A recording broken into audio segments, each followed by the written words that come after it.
My dad gave my lake house to his new wife. He laughed. It's already hers. I smiled and said, look again. When he saw the papers, she started packing.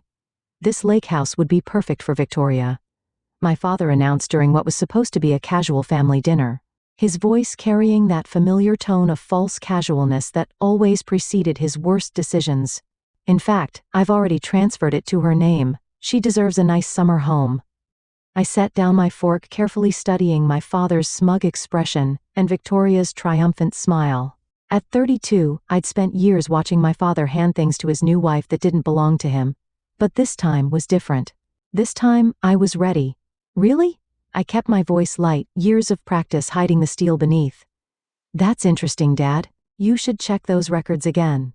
My name is Olivia Bennett, and that lake house meant everything to me. My grandmother had left it to me when she passed away 5 years ago. Her final gift to the granddaughter, who'd spent every summer helping her tend her beloved garden and restore the old wooden dock. The property had been in our family for generations, each room holding memories of lazy summer days and cozy winter retreats. Victoria, my father's wife of 3 years, had been eyeing it since the day she first saw it. At 2008, just 4 years younger than me, she had married my father with the kind of calculated precision that would have been admirable if it wasn't so transparent. My father, still reeling from my mother's death and desperate to feel young again, had fallen for her act completely. What do you mean, check the records? Victoria's voice cut through my thoughts, sharp and suspicious. She'd always been good at sensing when things weren't going her way. I reached for my phone, pulling up an email I'd received that morning. The lake house can't be in your name, Victoria, because as of 8 this morning, it's been placed in an irrevocable trust. My grandmother made sure of that. My father's face darkened. What are you talking about? The deed was clear. The property passed to you, and I have power of attorney. I handled the transfer myself. Did you? I smiled, sliding my phone across the table. Maybe you should look at the original will again. The one filed with Grandma's lawyer, not the copy you had in your office. 6 months ago, I'd received a call from Mr. Sullivan, my grandmother's longtime attorney. He'd been concerned about some inquiries made about the property's title. Your father's been asking questions, he warned me. Questions that make me think he's planning something. That's when I learned about my grandmother's true gift. Not just the lake house, but the legal protections she put in place to keep it safe. The property had been placed in a trust that would activate upon any attempt to transfer ownership without proper authorization. My grandmother, it seemed, had known my father better than anyone. This is ridiculous. Victoria snapped her perfect manicure, tapping angrily against her wine glass. James, tell her this is ridiculous. But my father was staring at the documents on my phone, his face growing paler by the second. The trust documents were clear. Any unauthorized attempt to transfer the property would trigger immediate legal consequences. You can't do this, he said. Finally, his voice hoarse. I'm your father, and this was my grandmother's house, I replied calmly. She left it to me for a reason.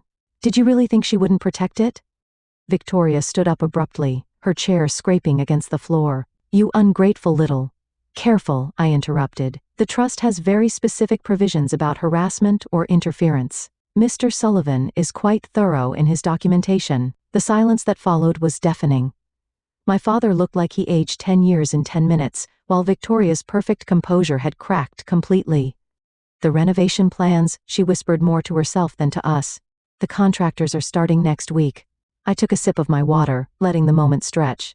You'll need to cancel those. Any modifications to the property require written authorization from the trust administrator. That would be me. My father started to speak, probably to try another angle of attack, but I held up my hand. There's more. The trust includes detailed records of every attempt to access or transfer the property over the past 6 months, including some interesting conversations with real estate agents about potential buyers. I got their attention. Victoria's face went from angry red to pale white in seconds, while my father seemed to sink further into his chair. You've been trying to sell it? I asked, though I already knew the answer. Mr. Sullivan's investigation had been thorough even before this supposed transfer to Victoria. That's interesting, considering you knew Grandma left it to me specifically because she wanted it to stay in the family. We were just exploring options. Victoria tried to backpedal, but her voice lacked conviction. For the future, property values in that area are rising. I finished for her. Yes, I know. That's why the trust includes a provision preventing any sale without unanimous agreement from all beneficiaries. And since I'm the only beneficiary, the implications hung in the air. Not only had their attempt to transfer the property failed, but their broader plans to sell it for a profit were now impossible. My father finally found his voice. You don't understand, Olivia. Victoria and we had plans. The sale would have given us the capital to what, Dad? Fund another of Victoria's business ventures, like the boutique that mysteriously closed after 6 months, or maybe the yoga studio that never actually opened. Victoria's face flushed with anger. How dare you? James, are you going to let her talk to me like this? But my father was still staring at the trust documents, reality finally sinking in. He'd lost not just the lake house, but the potential windfall they've been counting on. I stood up, gathering my things.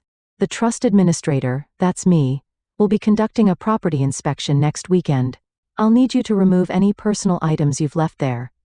After that, the security codes will be changed. You can't just Victoria started, but I cut her off. I can, and I will. Grandma made sure of that. She saw this coming, you know. She told Mr. Sullivan that my father would try something like this eventually. That's why she set up the trust the way she did. I walked to the door, then turned back for one final point. Oh, and Dad, you might want to check your email. Mr. Sullivan sent over some interesting documentation about your use of power of attorney. He thinks there might be some irregularities worth discussing. The look on their faces as I left was something I'd remember for a long time, but this wasn't about revenge. It was about protecting what my grandmother had entrusted to me. As I drove home that evening, I thought about all the summers spent at that lake house, helping my grandmother tend her garden and listening to her stories. She taught me more than just how to care for plants. She taught me how to stand up for myself, how to protect what mattered. Sometimes, Olivia, she told me once as we sat on the dock watching the sunset, the best defense is being prepared. People will always try to take what isn't theirs, but they can only succeed if you let them. She'd been right as usual. And now, thanks to her foresight, the lake house would stay exactly where it belonged, in the hands of someone who truly appreciated its value. My phone buzzed with a text from Mr. Sullivan. Everything go as planned.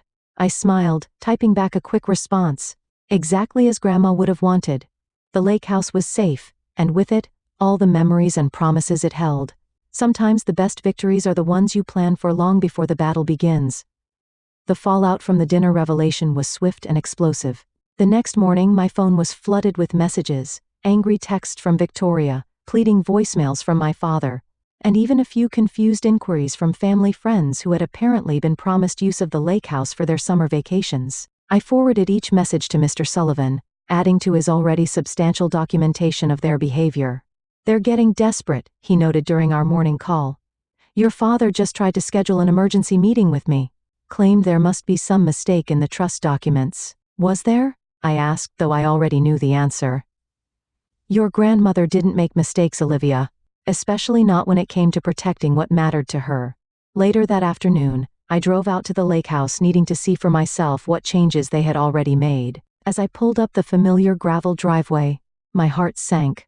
The garden my grandmother had lovingly tended for decades was partially dug up, presumably in preparation for Victoria's planned modernization. Construction materials were piled near the dock, and a large dumpster sat filled with what looked like original fixtures from the house. I was taking pictures of the damage when a car wore up the driveway. Victoria stepped out, looking less polished than usual in her hurry to confront me. You have no right to be here, she snapped, striding toward me in her impractical heels. James and I have already paid deposits to the contractors. We have plans. I lowered my phone, making sure the photos were safely backed up to the cloud. Actually, you're the one who has no right to be here. As of this morning, the security company has been instructed to treat any unauthorized entry as trespassing. Trespassing? She laughed, but there was an edge of hysteria to it. I'm James's wife. This is our summer home. No. It's my property held in a trust established by my grandmother. And those contractors you hired, they've all been notified that any work performed without proper authorization will result in legal action. Victoria's face contorted with rage. You think you're so clever, don't you? But you have no idea what you're doing. James and I had buyers lined up. Wealthy buyers. This could have set us all up for life. Set you up, you mean? I corrected her. Just like you thought marrying my father would set you up. How's that working out for you? She took a step toward me, finger pointed accusingly. Everything was fine until you interfered. We have plans for this place. Plans that would have benefited everyone.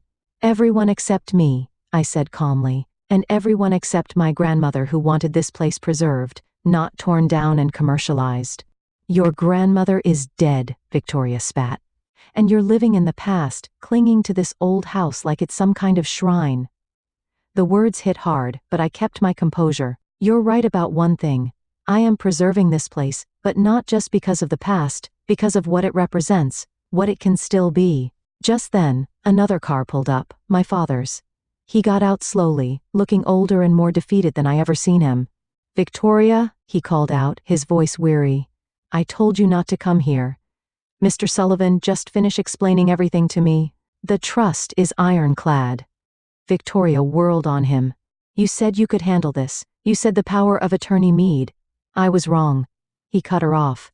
And for the first time, I heard real regret in his voice about a lot of things.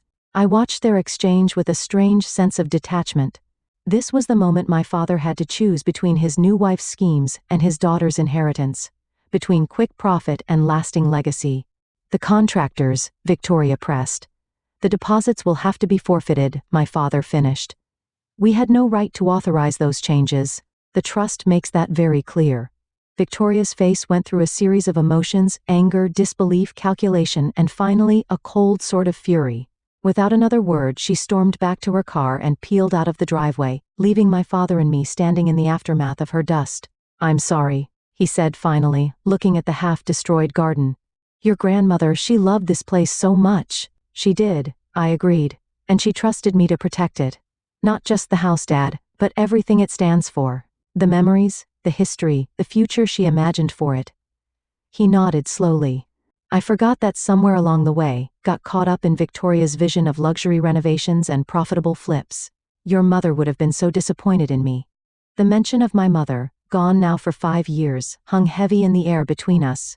She had loved this place too, had supported my grandmother's decision to leave it to me. It's not too late, I said finally.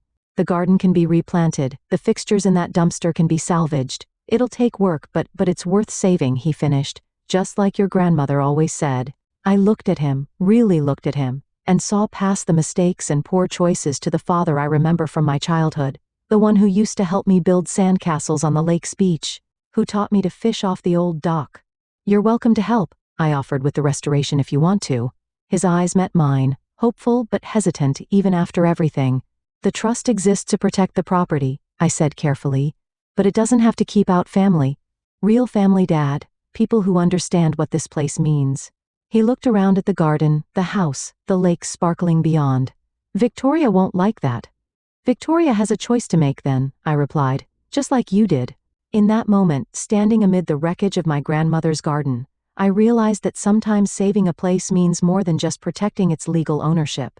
Sometimes it means giving people a chance to remember what really matters, to choose legacy over profit, family over facades. My father picked up a discarded garden tool. Where should we start? I smiled, thinking of all the summers spent working alongside my grandmother in this very garden. She always said the best place to start is wherever you're standing. Together, we begin the work of restoration, not just of the garden, but perhaps of something more fundamental. It wouldn't be easy. Victoria's influence still hung over my father like a shadow, and trust, once broken, takes time to rebuild. But as we worked, I could almost hear my grandmother's voice on the breeze. Sometimes, Olivia, the greatest victories aren't in winning the fight, but in what you choose to build afterward. Over the next few weeks, the true scope of Victoria and my father's plan changes to the lake house became painfully clear. While sorting through paperwork in my father's home office, I discovered architectural plans that would have completely transformed the property, turning the charming historic lake house into a modern luxury retreat with room for 50 guests. The contractor's invoices told an even more disturbing story. They had been hired to begin work without permits, rushing to make changes before anyone could object. The more I dug, the more evidence I found of Victoria's influence. Each modification designed to maximize profit potential, with no regard for the property's history or meaning. One evening, as I was reviewing the documents with Mr. Sullivan via video call, my father knocked on my door. He looked uncomfortable, clutching a manila envelope. There's something else you need to see, he said, placing the envelope on my desk. Victoria. She had plans beyond just renovating the house. Inside were marketing materials for Lake Victoria Resort and Spa, complete with renderings showing my grandmother's beloved home transformed into something unrecognizable. The garden would have become a parking lot, the old dock replaced by a modern marina. She had investors lined up, my father admitted, his voice heavy with shame. That's why she was so confident about the transfer. They were ready to begin construction as soon as the property changed hands. I felt physically ill looking at the glossy brochures. And you agreed to this? He sat down heavily in the chair across from me. She made it sound so reasonable, said we were foolish to let such valuable property sit unused most of the year. Called it unlocking its potential. Unused? I couldn't keep the edge from my voice. Dad, I use this house, I maintain it. I share it with family and friends. Just because we're not charging $500 a night doesn't mean it's going to waste. Before he could respond, my phone buzzed with a text from Victoria. Your precious lake house won't stay yours forever. Everyone has a price. I showed the message to my father. His face fell further. She's been like this since you revealed the trust, he said, angry, calculating. This isn't the woman I married. Or maybe it is, I suggested gently. Maybe this is exactly who she's always been. And you're just finally seeing it. The next day, Mr. Sullivan called with news that confirmed my suspicions. His investigation had uncovered a pattern of similar schemes in Victoria's past failed resort developments. Property flips that left investors high and dry, businesses that collapse under suspicious circumstances. She's done this before, he explained.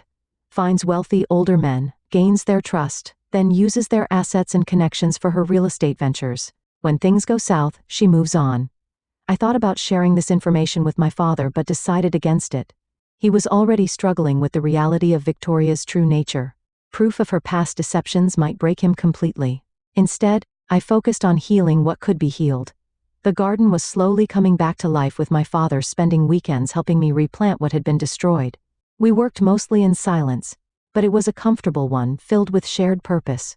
One Saturday morning, as we were clearing debris from the flower beds, Victoria made her final play. She arrived in a sleek black SUV accompanied by two men in expensive suits.